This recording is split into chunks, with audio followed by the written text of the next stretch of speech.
Hello. Welcome to another episode of Bunny Hugs Mental Health here on YouTube. My name is Todd Rennebaum, and this episode is with Nick Thompson. Now, you may recognize Nick if you are a fan of Netflix, especially if you're a fan of the show on Netflix, Love is Blind. He was on season 2 that took place in Chicago. He has a foundation he started called You Can. I can't remember what it stands for at the moment, but he didn't experience a real good time on Love is Blind, which is apparently a common thing for a lot of people that were on quote-unquote reality TV, and his foundation helps with legal fees and with mental health needs and stuff. So we're going to talk about his time on the show and how it affected his mental health and how it's affecting his everyday still today, and the unethical treatment of people that are on reality shows. So without further ado, I give you Nick Thompson. I can't keep track of all the goddamn reality shows that Netflix is coming out with, and of course my wife watches all of them, and I don't know what the hell's happening to any of them, and everybody's dating everybody, and so she must be watching The Ultimatum. She just finished it. Yeah, she did. Yeah, I thought it was the most boring thing I ever saw. Well, the horrible thing about that is they are not telling these couples what they're getting into. So I've talked to people from both season 1 and Ultimatum Queer Love, and they tell them this is a psychology-based couples relationship show that we use, proven psychological methods to help you and your partner determine whether or not you want to get married. And then they get there and they separate them and make them go live in other relationships to see if they want that new relationship or to come back to the old one. What relationship is going to survive that? Maybe a new one could, but you're going to go have a full relationship on the world stage and then come back to the person that you came with, and you didn't even know any of this was the premise of the show. I mean, it's just it's awful. I would, if I showed up to that, I probably would go scorched earth, which I'm already doing, but well, I imagine they must. So there's 4 couples on the show. They must have 10 couples ready to go, because I'm assuming 7 of them are eat shit, we're out of here, unless they sign something saying they can't, or who knows. They do. You have to sign. You sign a waiver. I'd imagine. I didn't actually see. We have a copy of the Ultimatum contract at my foundation, but I haven't read it yet. But I know in mine for Love is Blind, it's the same production company. There's a $50,000 damages fee that if you leave without a producer's permission, you're required to pay them. Oh my God. Because people have left Love is Blind. Yeah. And they paid? Or is that just an empty threat, I wonder? I think it's a little bit of an empty threat, but if you think about it, they are paying, let's just say you got all these, maybe $1 million. I say $1 million. People say that's too high. So let's say $500,000 a day to produce the show. And you get, 3-4 weeks or episodes in with a couple, the whole audience is invested. Right. So if you're not going to continue on, I can understand that. But at the same time, people don't sign up to be treated the way that they're treated on these shows. So it's a double-edged sword. And that's why, again, at the foundation, we've got some stuff in the legal department that we're working on to figure out what parts of these contracts are actually enforceable, because it turns out a lot of it isn't. They just put it in there to scare you, or so you don't. Exactly. And it worked. Is a lot of the stuff fine print?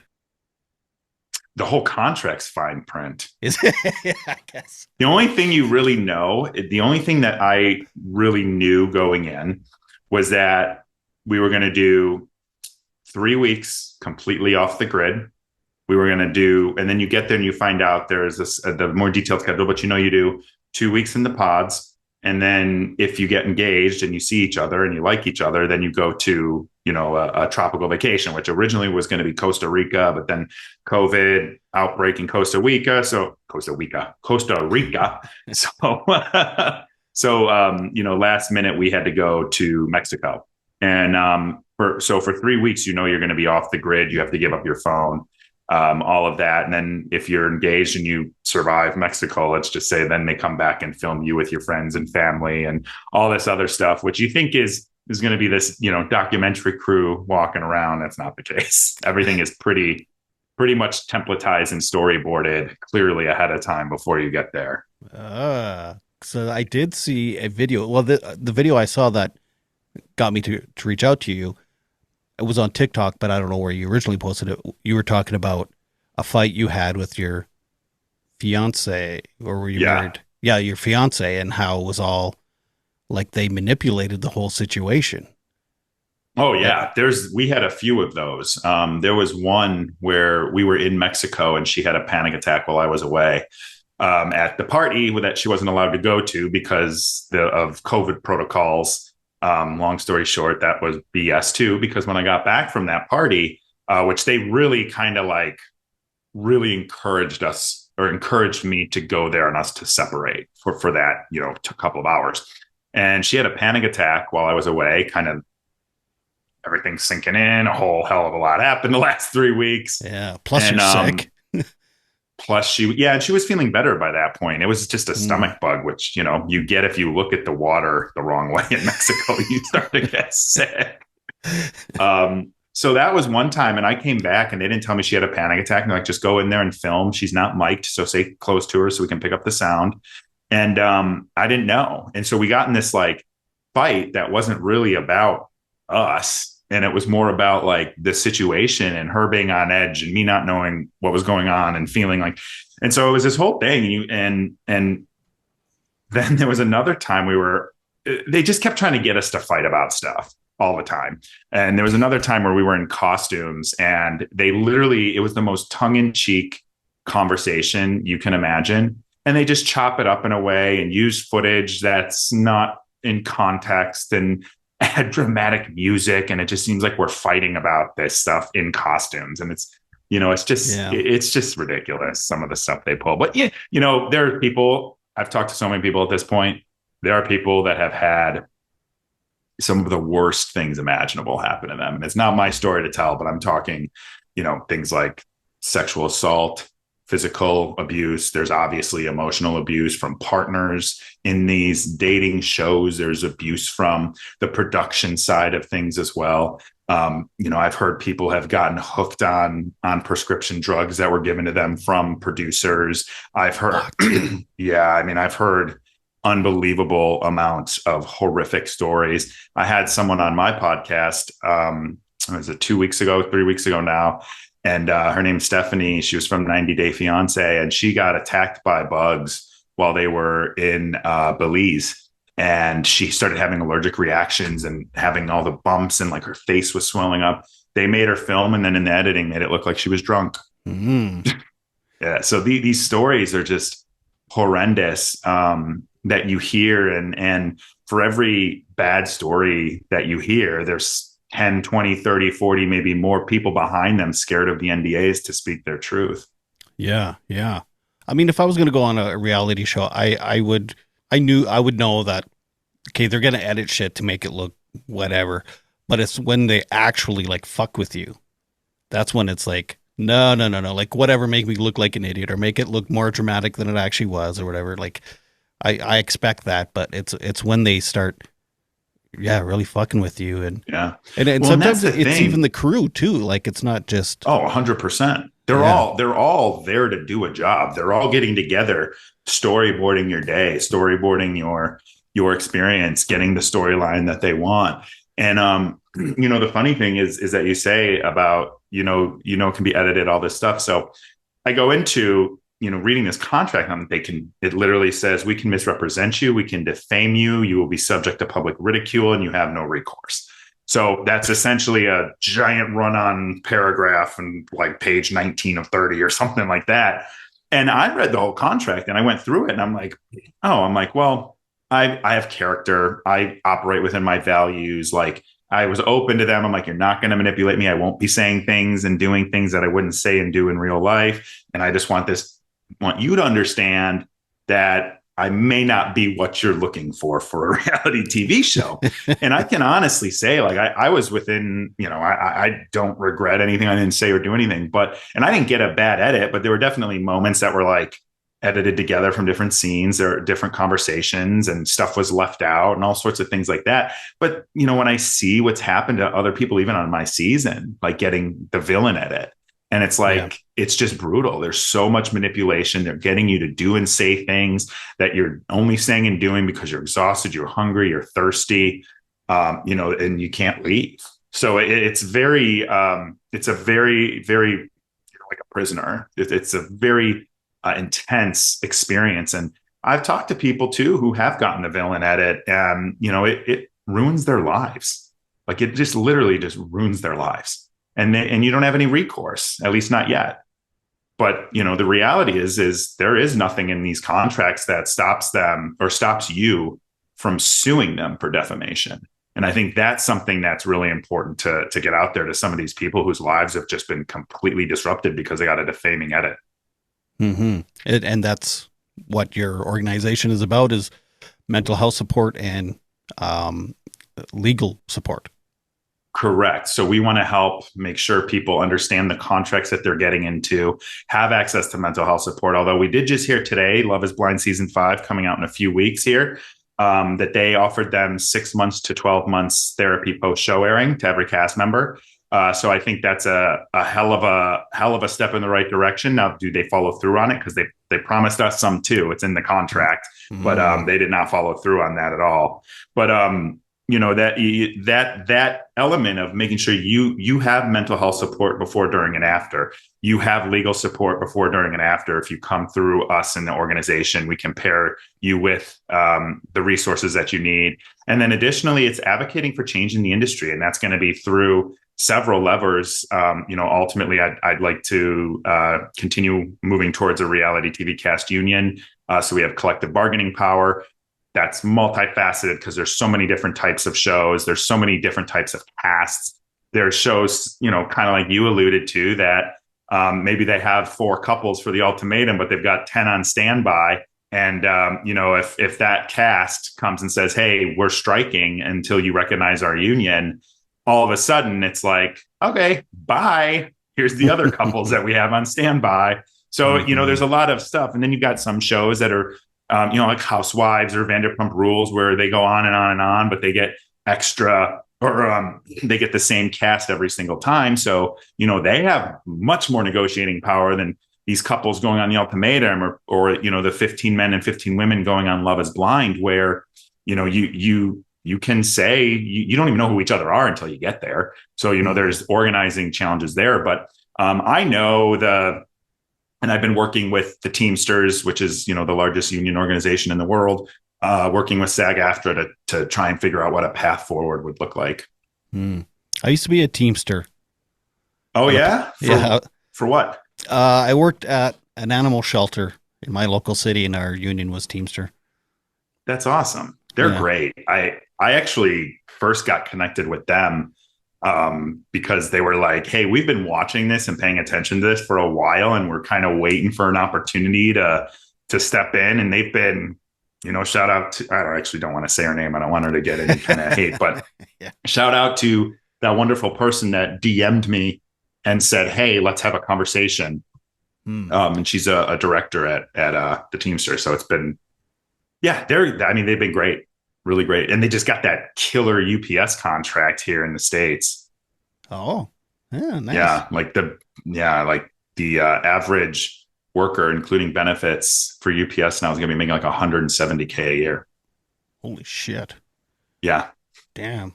Yeah, and I lost my job partially because of the show really? Last November. Yeah. And the interesting thing was, I was like, you know what, I'm going to level up. And I did. And that's when I started, the organization. But that doesn't, there's no money in not-for-profits, which, despite what some people on the internet might think, I'm doing it because I think we need change. And but it's not very lucrative. But that wasn't the plan, right? But like leveling up looks a lot of different ways. So if you take the next few months and you're throwing yourself into this, and you're pumping out more episodes, or you're increasing your viewership, or you're able to spend time tracking down higher profile guests that are going to help you, or whatever that is. Like, dude, you level up the show. Maybe you have to go back to work because you can't pay your mortgage or your bills, but now you've established yourself as a bigger show, so you're setting yourself up for more success there, and maybe eventually being able to do that again. That's right. Yeah. Plus I'm in therapy, so I'm not worried about anything.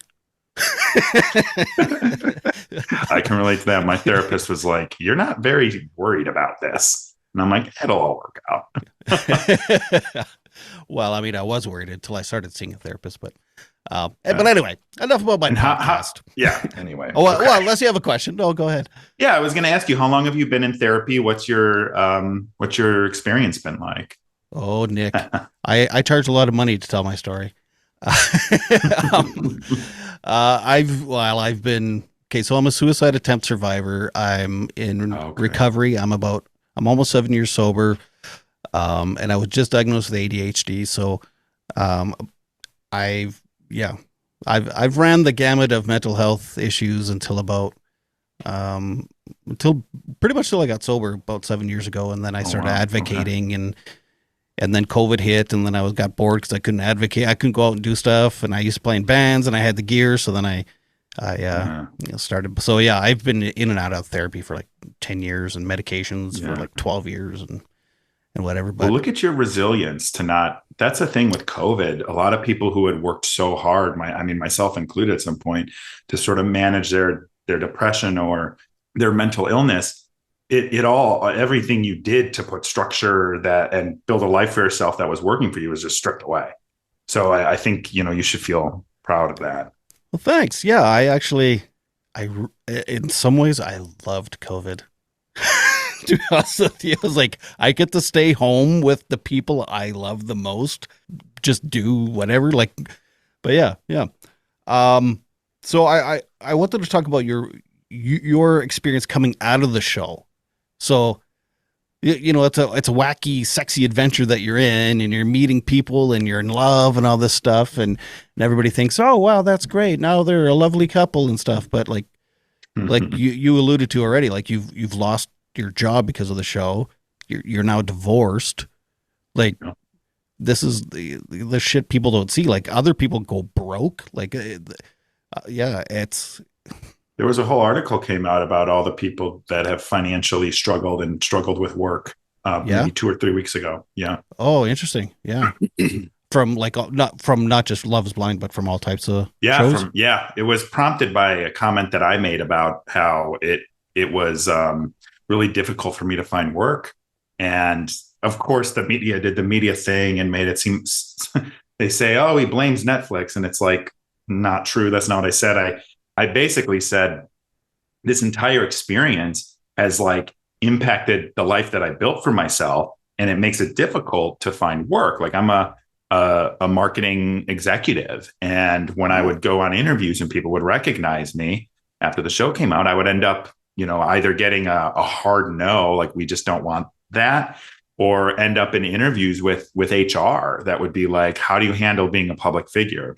What's your plan if you have like negative coverage in the media to not let it impact us? Or I had one job that I went all the way to the end for, and they said at the end, like, our brand is too young, our company's too young. And because of the nature of my role, I have to speak to customers, I have to speak to analysts, I have to, be interviewed, I have to do work related podcasts, all of that stuff.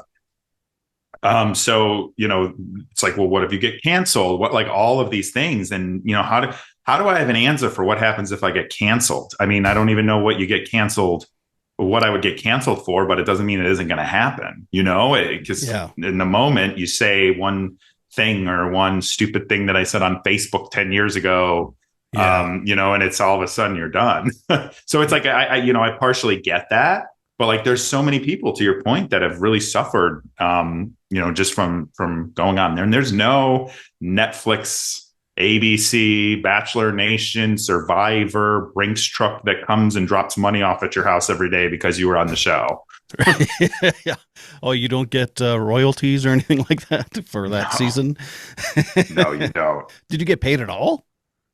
Yeah, on Love Is Blind, you make $1,000 per week while you're filming, but you're That's not a whole lot.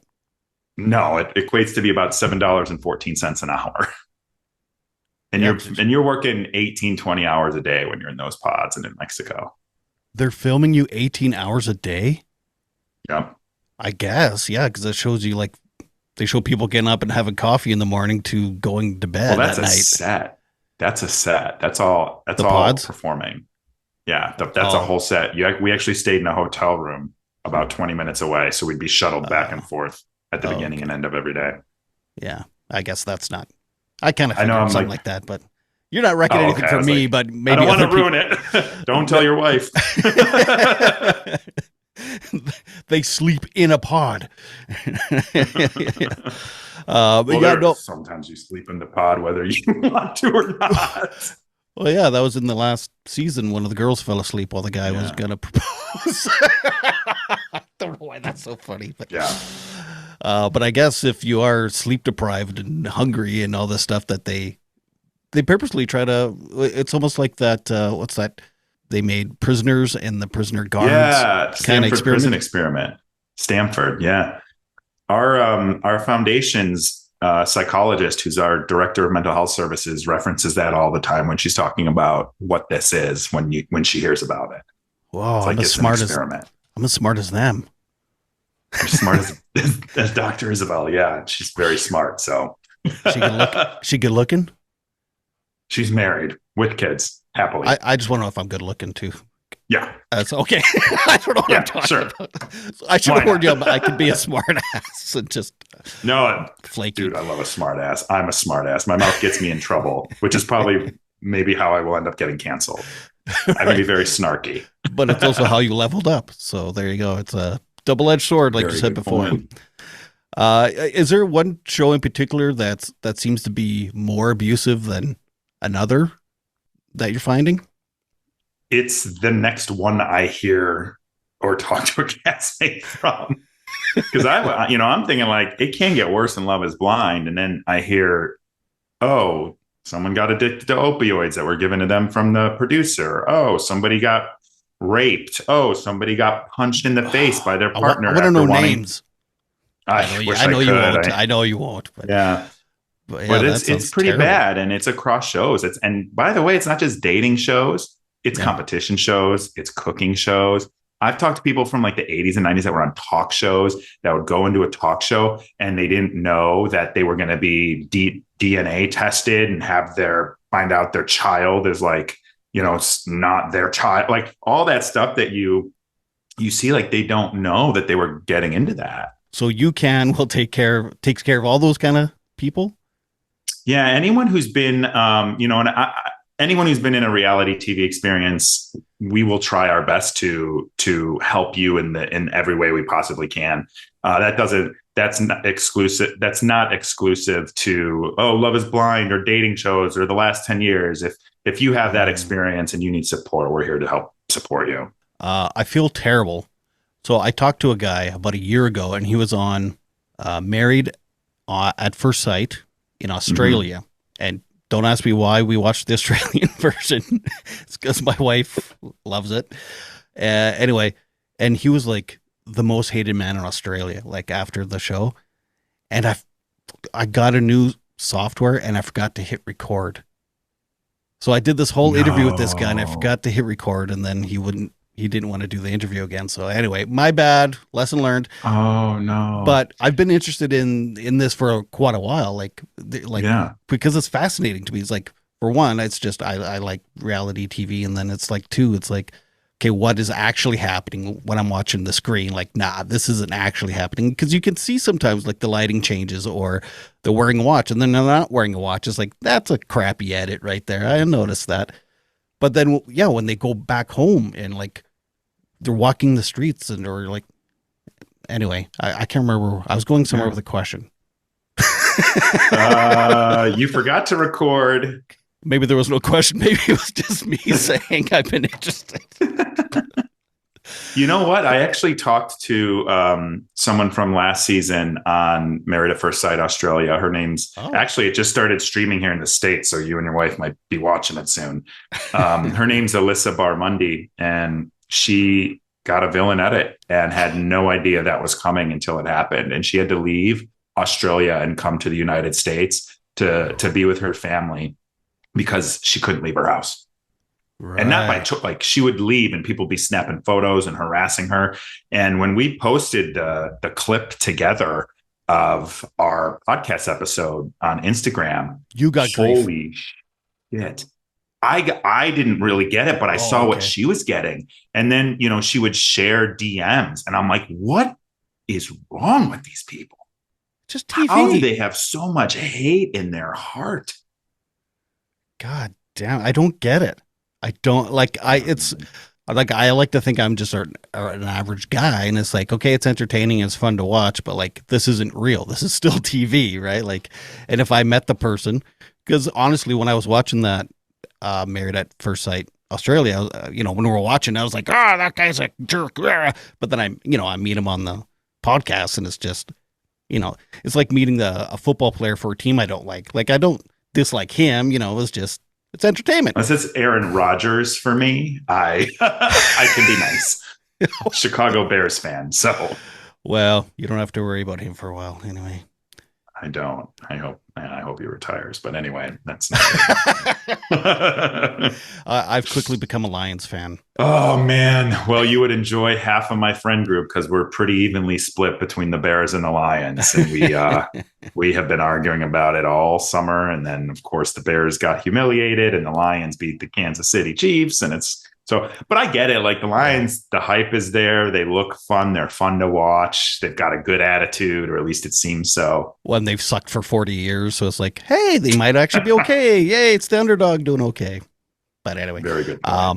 So anyway, when I talked to him, it was kind of like talking to a player from a rival team. It's like, okay, I realize, you know, I'm cheering for other people. I don't actually think you're a bad person. You know, I'd still like shake their hand and be like, but so it baffles me when like people would like, I guess people do that with sports too, like spit on and like, I don't know, man, but I don't get it. I still don't get it. Like, I don't either.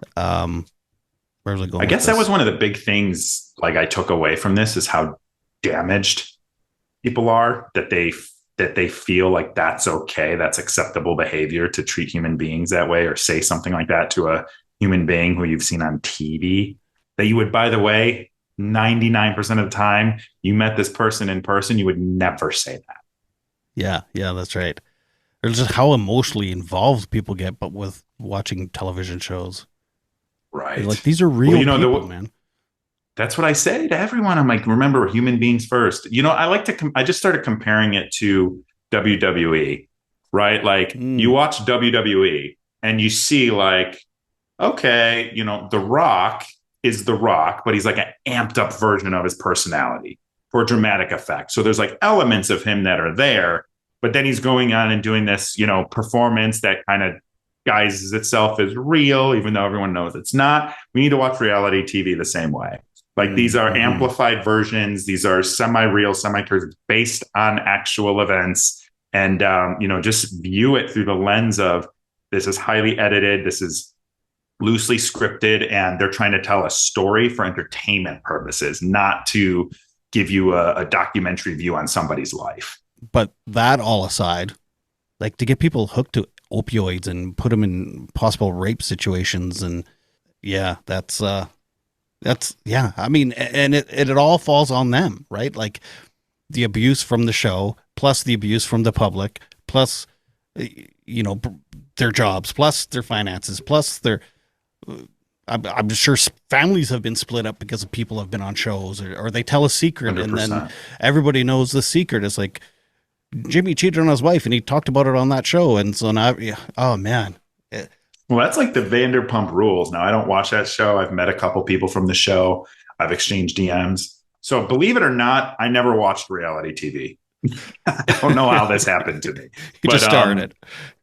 Right. And Love is Blind is the first show I watched every episode of. I had watched one season of The Bachelor, kind of just to participate in water cooler talk at work, and a bracket that we had of who was going to win that I just totally shot in the dark to to participate in. But otherwise, like, I'd never really watched it. I mean, you hear the stories about how manipulating it is, but I had never really watched it. So yeah, I guess I just star in it for one season. So Vanderpump Rules, you were going to say something about them.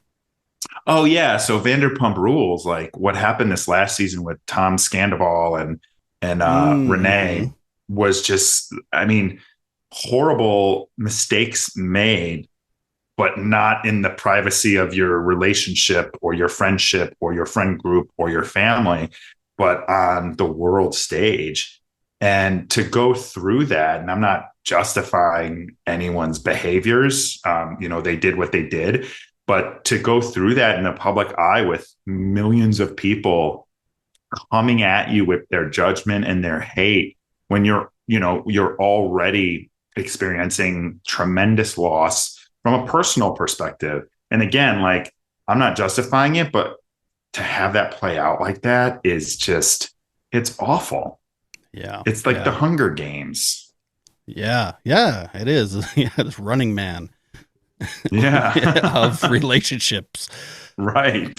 Damn. Yeah. I mean, I can't stand that show, but my wife watches it, so I kind of knew what was going on. But you're right. It's like, I mean, people cheat all the time in all types of relationships, and they're not getting death threats when they walk outside their house. Yeah. And, again, like, I haven't had an extensive conversation with Renee. I sent her a note to let her know that if she needs help, we've got it at the foundation, anything she needs. But to know that she's been public and said this, but it's her story to tell, that she had to check into a mental health facility, and who can blame her? Yeah. Right. Like, all of the death threats and the hate and that coming at you when you're, I don't know exactly how old she is, but, a young person, by and large, without maybe necessarily a full arsenal of support. I don't know. But like, even with a full support system, like, I can't even, I had, she might have mental health issues before even being on the show, and then throw that on top of it. Yeah. Exactly. Sorry, I think I cut you off. Oh no, that's okay. It's a conversation. Don't worry about it. It happens. I had, there was a Reddit thread that someone saw me out at brunch with a couple of friends. And one of them was a female who happened to be my friend from England, who was visiting for, a long week. You man whore. Yeah. So this thread started that I saw Nick at brunch with some girl that looked like, he insulted the way she looked and compared it to Danielle and said, I think this has got to be why their marriage ended. So there was this, and these things on Reddit, like, I don't really understand Reddit. I spent a little bit of time on it years ago, and I was like, this is the dark web. This is not for me. I didn't get it either. Yeah. And then this thing like took off, and I started getting all of these horrific DMs and comments on all of my social, calling me a cheater and a home wrecker. They started going after my friend. They found her on Instagram, like, what? All of this stuff. And it's just like, that's not even what happened. We got to shut the internet down for a while. Yeah. And Danielle actually, to her credit, actually reached out to the guy. I was like, Nick didn't cheat. Like, Nick didn't cheat on me. He's with his friend. Take this post down. Like, and so it's just brutal. It's just brutal the way people. How was Danielle's Danielle's experience with the show? Because you guys were kind of partners in crime there. Yeah, she had a really hard time, and again, it's not my space to speak for her, but right. We're on terms. We're on good terms right now. So, she's we've talked a lot about it together, and I'm proud of where she seems to be moving in a more positive direction. But they found every single insecurity that she had, and they just exploited it. And I think she said, every day when she would do her interviews, like they're called on the flies, where you see like you're like talking to the camera, and it looks like the pods are behind you on Love is Blind. Those are called OTF, on the fly interviews. And they pull you aside and they kind of give just you and your producer asks you questions, and they would just ask her over and over, do you feel like Nick, you're worthy of Nick's love? You suffer from anxiety.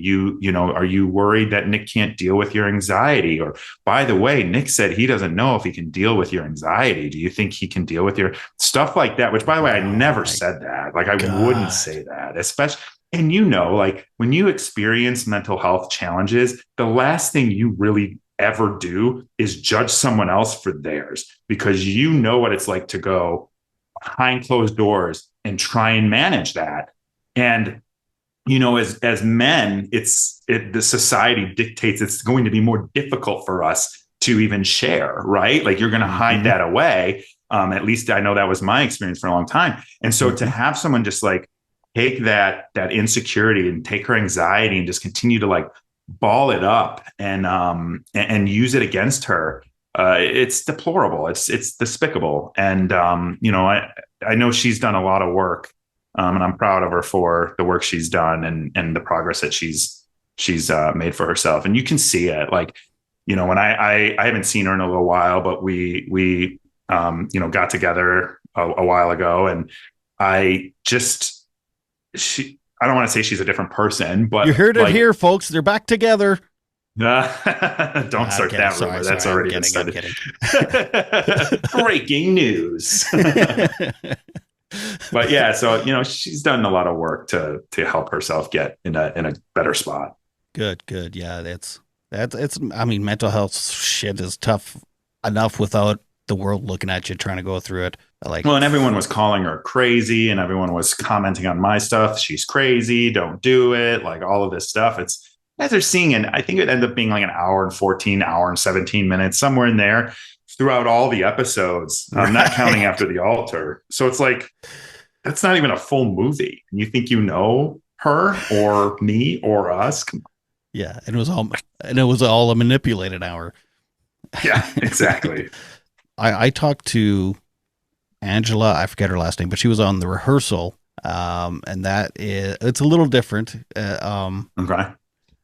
It's they call it a reality docu-reality. I can't remember what it is. Oh, but my gosh. I mean, it's all... The subgenres in this genre are crazy. Yeah. I have to say, it was a fantastic show. Like, it was hilarious, and it was meta, and it was super intelligent. But there are, people that signed on to the show that didn't know what the hell they were getting into. And she was one of them. And we had a good chat. She's actually... that'll be on my next episode this coming Saturday. Is her interview. Nice. I will listen to that. And I gave her your contact information and stuff. So thank you for doing that. So we'll see if she reaches. Maybe I'll reach out to her if after I listen to the episode, so I have a little context. Sure. Yeah. But yeah, she's had some trouble too, and it was making her, the show made her look like she was really flaky and goofy and stupid yeah. It's different. It's not quite 100% reality show, but as much as I feel for her, it really was entertaining. Well, here's the thing. I'm not trying to take away reality TV. Well, that was going to be my next question. Like, do you tell people don't do it? No. And do I think that there's some organizing that we're going to do where we're going to, strike some shows? Hell yeah, we are. But it's not to end reality TV. It's just to produce it ethically, where we don't ruin people's lives or destroy their mental health or bind them in an illegal NDA with fear of retaliation. Like, that's not, we're dramatic people. You could probably get a very good TV show just following people around all day. I know. I've got some crazy things that happen to me day to day.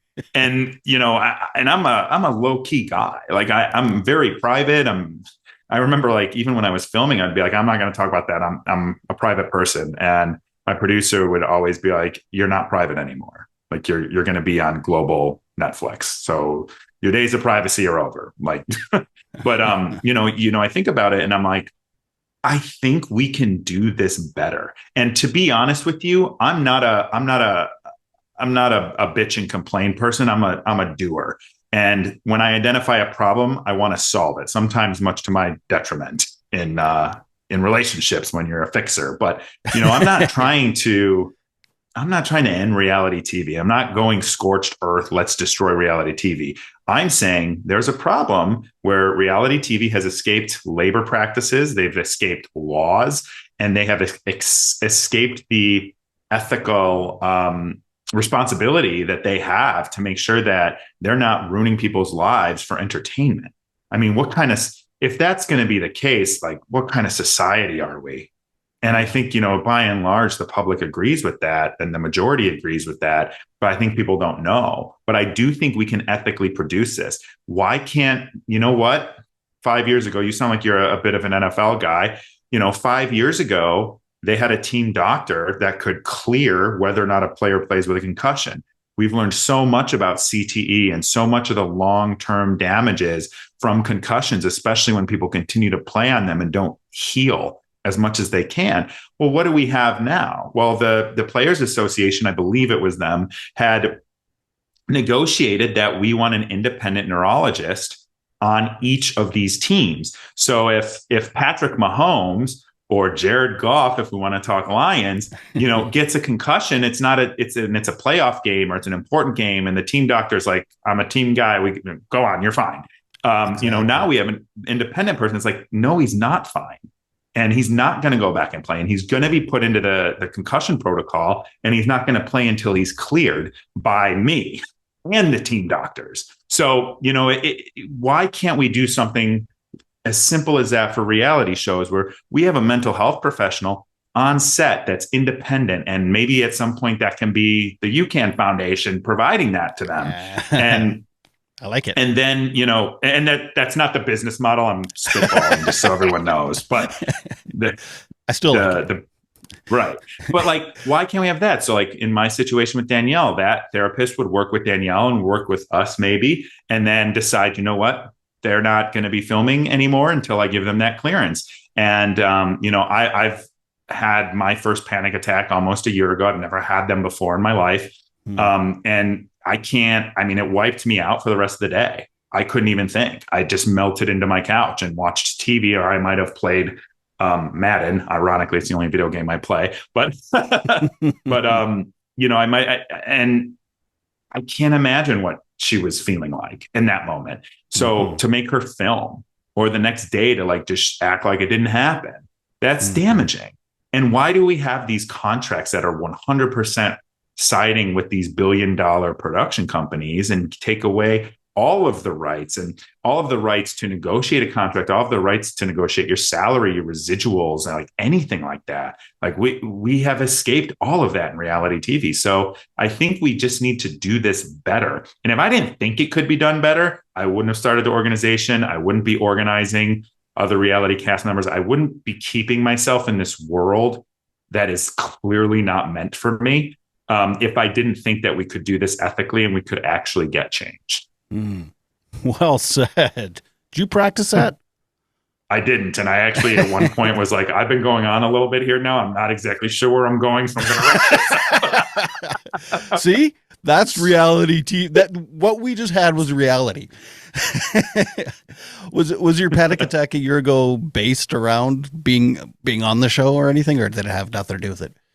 No, it did. It was, I started developing, it's a mental health show. I'll get into it. I won't keep it. So when you're not private anymore, I'm not private anymore. Sorry, go ahead.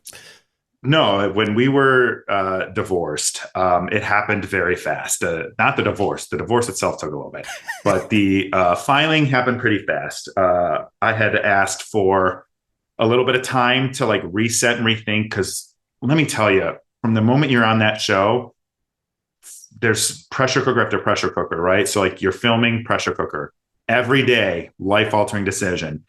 Who am I going to eliminate?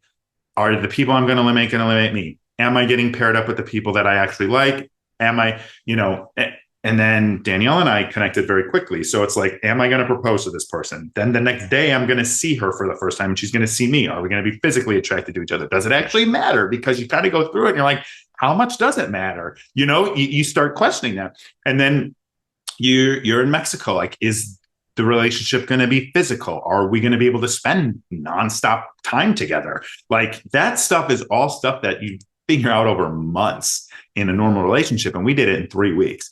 And then is my family going to like her? Is her family going to like me? Are our friends going to like each of us? Are our friends going to like each other? Like, are we going to be, set up for success? And then are we going to say yes at the altar, which you're contractually bound to go to the altar. So even if you break up ahead of time, if the producers don't give you permission, you are contractually bound to be there. So are we going to say yes? And then they're just gone. And then you're like, well, when's the show coming out? And they don't tell you that. So you just sitting there trying to do this marriage that happened in 7 weeks in this extreme situation. And, what should you move on? What should you hold off on? We initially were going to move in together right away. We were in the honeymoon phase and then realized, that might be a bit quick. Like, we should slow down and, date a little and go on dates and do all these things that we talked about doing and actually spend time with each other's friends and family, all this stuff. And then you're just sitting there waiting. Well, what's my edit going to be like? And I didn't worry about the edit, but again, I'm naive. I was so naive in this whole thing. Then it's like, okay, well, what's it going to be like when it comes out? What's it going to be like when they announce the cast? And I go from 300 something followers to 7,000 by the time I wake up the next day. And then the show comes out and then your followers go up and then the opinions start coming in and then the news articles and the press and all of this stuff starts happening. And it's just it's all just like happening so fast. And then the show comes out and then people see you're still together and then you've still got the haters, but you've got a lot of the people now are following you because they want to follow your relationship. And then, that went on for a few months and then the separation and the divorce. And so it was just the world. And one of my things in my therapeutic journey, let's just say, I realized like, I got to stop my mindset that things are happening to me and that I'm the victim, because that was my mindset for so long. Like, I have bad luck and I still joke about my bad luck and irony, but like, I don't let it define me. But it did for a long time. I started feeling that way again. I started feeling like, God, I didn't sign up for this. And I didn't want to get divorced. And I wasn't, or I shouldn't say I wasn't ready for it. And then that happened. I hadn't told my family yet. TMZ leaked it because it's a public filing. So I wake up on a Sunday morning, 5 days after getting served in the middle of a meeting at work. And which I got, you get digitally served in COVID times. I don't know if it's always been that way, but, I'm sitting there in the middle of this meeting, this team meeting, and I get this getting served over email. And then I hadn't told my family and I'd only told a couple of my friends it. And I didn't even say we were getting divorced. I said we were separated. So I wake up that Sunday and the story is already leaked and it's all sorts of texts, DMs, emails, phone calls, mom, sisters, friends, what the hell's going on? Like, and so it was, like first thing I talked to my mom for like 2 hours and explained to her what was going on. And it was just coming so much. And then I think it was maybe like a week later was when my friend came from England and then the whole cheating debacle that wasn't true happened. So, there was that. And then I was, not exactly spoken accurately about in the media, which was another, news cycle run.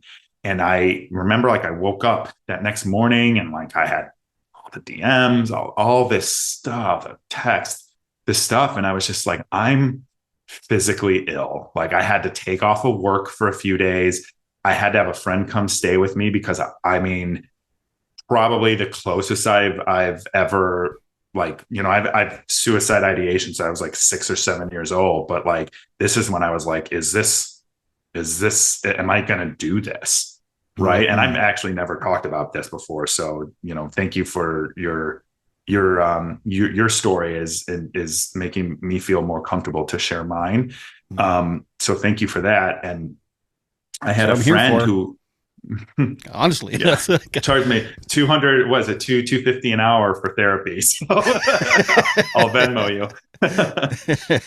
So, I had this friend that was here from New York, and we actually were relatively new friends, and I asked her to just sit with me, like just go on a walk with me. And she was outstanding, and a shout out to her if she's listening.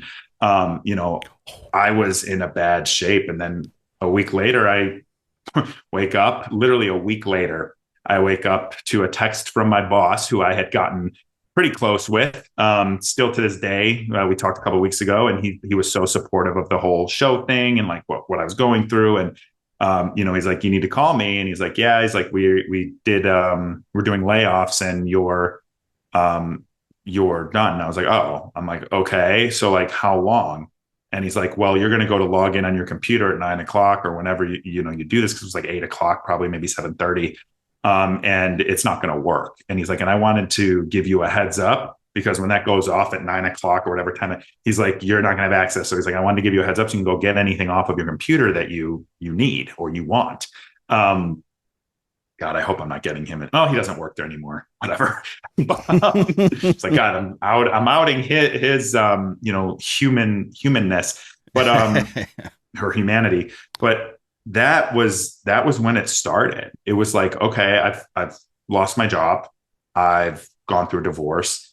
I have been, defamed in the media, and I have, this on top of this, like this innate feeling of loss, because despite what people can say or think about Danielle and my relationships, like we loved each other. Mm-hmm. And, at its core, I lost the person I thought I was going to spend my life with.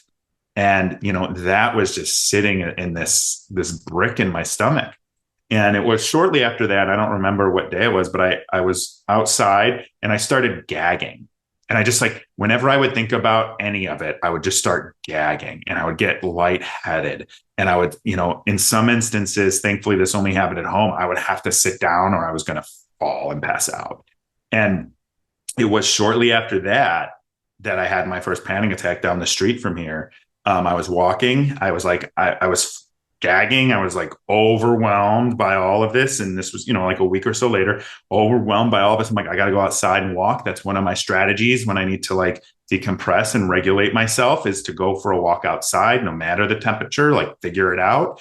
And, I got down there and I just started like shaking, and my vision went kind of like, it was like going back and forth, like this. I couldn't breathe. I thought I was maybe having a heart attack. I had to sit down. I started deep breathing, which was what, getting anxiety listening to it, because I've had them before. I'm like, sorry. No, that's okay. It's okay. I should have said like, a trigger warning, but, No, and it's like, I had never had this before. I had seen it. I'd experienced or seen other people experience it, but like, I'd never had it. And when you have it, you really don't know if you're going to die. Like you feel like you might be having a heart attack, and you can't breathe. And I couldn't breathe. And, when I was explaining to my therapist the gagging, she's like, that's an anxiety thing. Like, what are you thinking about when it happens, or where are you when it happens? And so, she had taught, we had learned to like just do deep breathing. And so I started doing some of that stuff, but this was different. And, I don't know how long it lasted. I sat down. There was, like you have a tree, and then you've got like a little ledge around some of them. Mm-hmm. So I sat down on that, and it felt like 10 years. It might've been 3 minutes. I don't really know. I barely remember the rest of the day. Like I said, I got myself back home, which thank God it was only a block or two, because I was literally like, I don't know if I can walk home. I was exhausted, like just physically done. And, I just didn't know what to do. I melted into the couch, maybe played some Madden, definitely had some wine, and it was, it was a horrifying experience. And it knocked me out of for months, I would say it had me out of my like mind. Like, is it going to happen again? What do I do when it happens? Is it going to be worse? Was that the worst it'll ever be? Are they all going to be like that? I had no idea. Man up. Yeah, I know. Be a man. Sorry. You a wimp. Hey, but we hear that, growing up, you hear that. Yeah. So yeah, that's my story there. And even a few months ago, I would still get like, it would start up, and I think my body started building a reaction to like stop it, which is when I'd start to get lightheaded and feel like I'm going to pass out. Or there were times where I would like literally kind of like stumble. So, it's something I never really experienced anything like that in my entire life. Yeah. Yeah. And it's so complex because you can get yourself in a panic worrying about getting panic. Yes. It's like, what the fuck? So it's like, it's double bad. It's like, and then you're like manifesting it to happen because you're putting yourself in that heightened state of anxiety. And when it happens, there's no like, oh, this is temporary. This will pass. That does not enter your mind. It's like, this is forever now. Right. And I don't know what to do. And yeah, it is the worst feeling. It's brutal. And I feel for anybody who's experienced them. Yeah. It's not something, again, I didn't even tell anyone I suffered. No one knew I suffered from depression until like 6 years ago. I never told anyone. I hid it from everyone. And now, it's not easy all the time, as I'm sure you experience it too. And every time I do open up or share something about that, I get the be a man or worse things being said. So it is hard. And any male, female, anyone, any gender, anyone out there, if you experience this, like, you are not alone, and you can talk about it, and it's okay. And I hope that that's a message that resonates, and that's a message that I'm able to share my story here again because of you and the way that I feel being here talking to you. Are we buddies now? I think we're best friends. Did we just become best friends? Yeah. I was so excited, I almost didn't say it. I was like, oh, he's setting me up. It's that time again for that Some Bunny special segment where we chat about who cooperated in your mental health journey and help fulfill your emotional tank, brought to you by Co-op, which is here in Canada. It's gas stations and grocery stores and hardware and stuff. I've seen them. Yeah. Yeah. So it doesn't have to be in your darkest moments, or just a shout out to whoever you want that's been there for you, or that makes you feel good, or a shout out to whoever you want. Yeah. That's a great question. I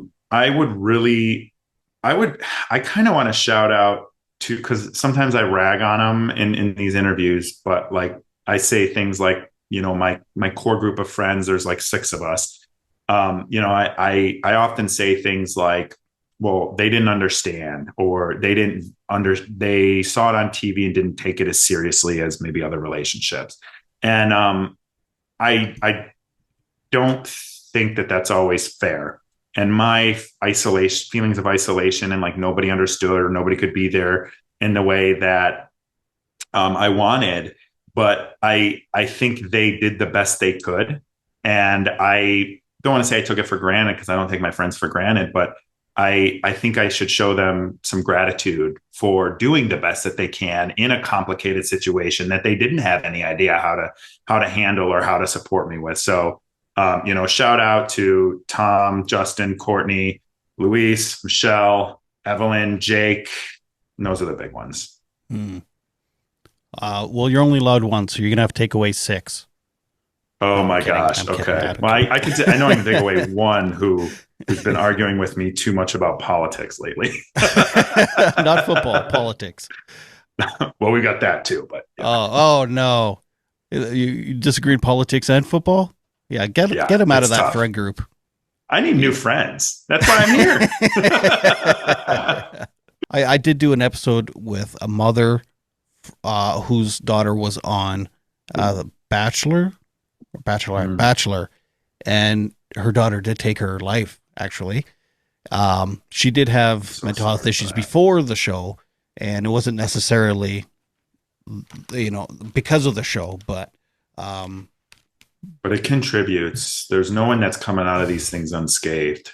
Yeah, and I mean, the privacy of the family wasn't obviously not as private as it would have been, because like, oh, this celebrity took their life, and now, the family has to deal with media and stuff. So, I mean, it does affect it, I guess. But And they didn't yeah, sign up for that. The family no, didn't sign up yeah, for that. yeah, especially the Yeah. family didn't sign up for that, right? Like, so yeah, I mean, I just yeah.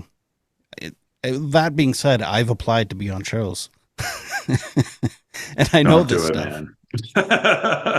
It's there's only certain ones because I know there's ones where I'm like, I don't want to be on that fucking show. That sucks. It's the fun ones like Survivor. It's like I want to be in the Yeah. jungle and fish and make a I want to fire. go on The Floor is Lava, but I don't think I have a good relationship with Netflix anymore to do that. Or The Circle. That one seems fine. It's like, oh, I just get to sit in an apartment by myself and like Well, let me text. tell you, and this is coming soon, I hope. I just spoke to someone on The Circle last week on his YouTube show. His name is Professor Tim White. He won The Circle in UK, and horrific story from that man. He is the nicest, Oh no. sweetest man. And I just, my heart breaks hearing his story. It's awful. So I don't think any of these shows are safe. I just don't think you're taking a risk, and it's not going to impact everyone the same way, but you're taking a risk. I don't think I would get on anyway because they'd be like, "What meds are you on?" And I'd say all my mental health meds. They'd be like, "Yeah, we don't want you on." They do take all that, but I think I'm of the belief now that they use it to profile you and learn how to push you. Because Danielle, if you read a little bit about Danielle, she disclosed a lot of information in her screening process, and they did it anyway. They did it because of it, probably. It's like, oh, Yeah, she'll be. I don't know, but I worry, right? Yeah, I yeah. worry that that's what's going on, and I You think know there what? needs Let's to be start our own transparency. reality show. We'll do it I would ethically. love to. We think we could produce it ethically. Yeah. I have no ideas of what we would do. I know. I'm like, I don't even know. I think about it sometimes though, because that's the thing is like I want to prove it can be done. And Yeah. what better way to do it than have someone who's done it and knows what needs to change, at least in some cases. And then, like you said, like people's lives are interesting enough. And I mean, for Christ's sake, like you can't tell me these shows aren't making huge money. Oh, Like just well, spend Love a is bit Blind more. is the most watched reality show right now. They've watched more hours, or people have spent more time watching Love is Blind than any other show, and that includes Bachelor, Bachelorette. So Like, it's for God's sake, like just put an extra million aside for ethics, okay? right. And enjoy making the show. And then you don't get sued. Yeah. And hey, guess what? Other companies have ethics commissions, they have safety directors, and all of that stuff. Yeah, yeah. When you go into an actual set with actors, they will have a safety meeting if there's a lit candle on set. That's all. That's all part of the SAG contract, which is You know why we what? need a reality TV union. Or just go completely opposite, just have an AI reality show where it's just a bunch of people that are AIs. I just saw today they are using AI to do a complete episode of Law and Order SVU. I just saw the headline today. Not with actual people's faces, but because that's one thing actors are From worried past about. show. Yeah. Oh no! So So it's they're going to almost use like, the is this actors. I think so. So it's like, is this a flex to say, hey, come around because we still own all of this of you? So I don't know. Very Black Mirror. It's very Black Mirror. And by the way, did you watch Black Mirror this last season from a month or two ago? I Maybe it was haven't more watched than it that all, now. but I saw the one where they Did you it watch was like Joan is Awful? Yeah. Yeah. That's very That meta. was, to me, that was Netflix being like, hi, we know what we do here and we're not really sorry, but we found another way to make money off of it with this Black Mirror episode. Yeah, they were Because even the flexing. logo was the same as Netflix. It was just like a P or something. Yeah. So that they're flexing that they can fuck people over with reality shows and use AI to fuck up actors. Oh my God. We're living in quite a time, Todd. Quite a time. Wait. Am I in reality right now? Am I being filmed right now? Jesus. Are you AI? Yeah. Now, see, I'm not nothing's AI, but I'm worrying about this edit job here. that I'm going to do. Yeah. Well, I'm a crew of one, so I'm a very lazy editor. Thank you so much for watching. Be sure to subscribe and to like this video. Bunny Hugs and Mental Health is on Instagram at Bunny Hugs Podcast, and you can listen on Apple Podcast and Spotify. This is Todd Rennebaum saying, make your beds and take your meds. Bye.